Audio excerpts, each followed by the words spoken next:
We the United. We're going to go ahead and do it. Let's go.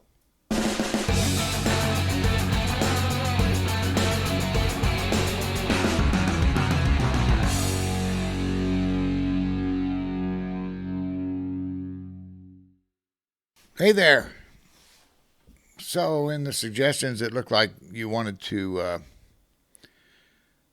hear this. So a link was provided by Gideon Trillion to the Zepp Divercity Tokyo 2020 concert, which combines this song with Edge of the World, which we've already heard. So I'm going to break into the middle of this performance. It might look a little awkward, but it should be fine. And let's go ahead and listen to We the United, then we'll talk about it, okay? Okay, so here we go.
Wow, once again, awesome.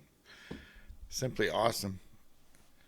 Really, every one of them obviously stands out at one point or another in the song, but I got to tell you, Haruna's drumming is uh, exhausting. It's got to be for her. When you heard Miyako and Midori running those arpeggios, triplets, right? Her bass drums are doing that with them, and she does it all the way through the song. It's like, holy crap. I mean, I know they make speed pedals these days, but I don't care who you are. That's constant. You know, that requires the kind of energy that I don't have anymore. So it impresses me, but I'm easily impressed, right? But in this case, and you know, I have never, I don't think I've ever been in a band. One time I was in a band with a, a drummer who had a double bass set. Um, but it wasn't then like it is now. You know, I mean, it was hard rock. So it was sort of a luxury. But now it's essential to rock, essential in a lot of ways. You know, I know there were bands before Judas Priest, but that was where I first became aware of it being a real issue. And of course, Neil Peart, or Parrott, however you say his name. I've always called him Neil Peart, but I'm old. So Haruna was just excelling at what she did. She does every time, but this time I was able to really hear her come through. Um, because I'm not, you know, I love the guitars. I love the dual guitars. I love the Sami stepping over to the keys.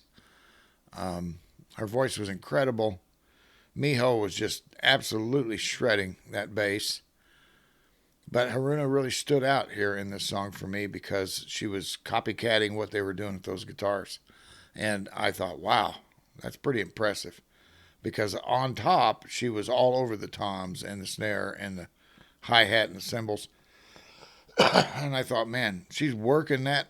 That little lady is working her tail off up there on stage. And I don't think drummers get enough love. They don't get enough camera time.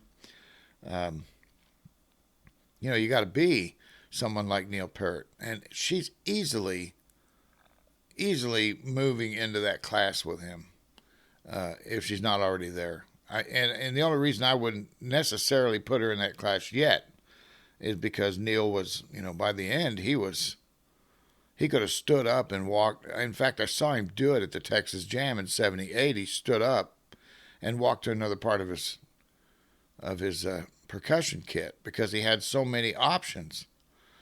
Bells and triangles and vibraphone, and you know, I mean, it was just incredible what he was doing back there. But that's the way they wrote their music, right? And Lovebites writes a little different than Rush, although they come from the same.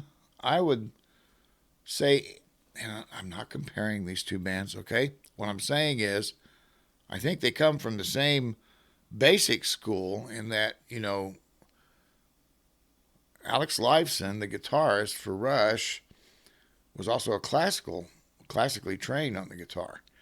And I believe Geddy Lee was as well. And Neil Peart is, or was, um, a world-class drummer in his own right by the time they put this band together. So I think both bands come from that background and incorporate it into what they're doing. But I think Lovebites does it differently. You know, they have the straight ahead. Well, it's not always straight ahead, but they have the power rock metal feel, whereas Rush liked to throw in the more progressive rock. And you've heard Lovebites do that a few times, where they get a little progressive in what their sound is like, but it's not dominant. What's dominant in Rush is progressive rock. And in fact, I did not want to listen to them until my bass player, he kept bringing them their albums home and putting them on, and we were roommates. So I'm like, I can't listen to this. Geddy Lee's voice is like fingers down a chalkboard to me. It doesn't even belong in rock. That was 1978. And then I saw him and them, and the amount of music that was coming off the stage from that power trio blew my mind. And I never again, I mean, Geddy Lee's voice never bothered me again because it was perfect for what they were doing. You have to see them, have to see some of these bands live. So if you've seen a Lovebites concert live and you've caught one of those pics Miyako's throwing out there and you want to sell it, hit me up. I'm kidding. I'll get my own, thanks.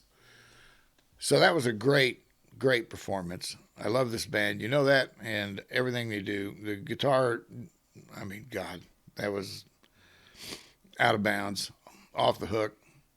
Just great stuff. So tell me what you want to hear next. We went ahead and did We the United. I realize it's not a complete song, but boy, it was sure worth looking at, wasn't it? I mean, God, that was a great way to end the concert. Great way to, I mean, great look at every single player in the band. It's a good finishing song, even if they came back out for an encore later. So I love this band. I absolutely love them. Can't wait to do them again. See you again. Thank you for your support and your love down in the comments.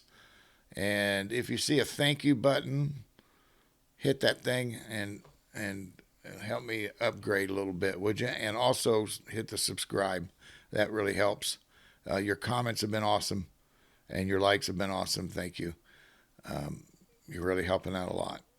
It means a lot to me. So I'll let you go back to your Christmas shopping. I know that Amazon button is burning on your mouse. It is on mine. So I'll talk to you soon, all right? Bye now.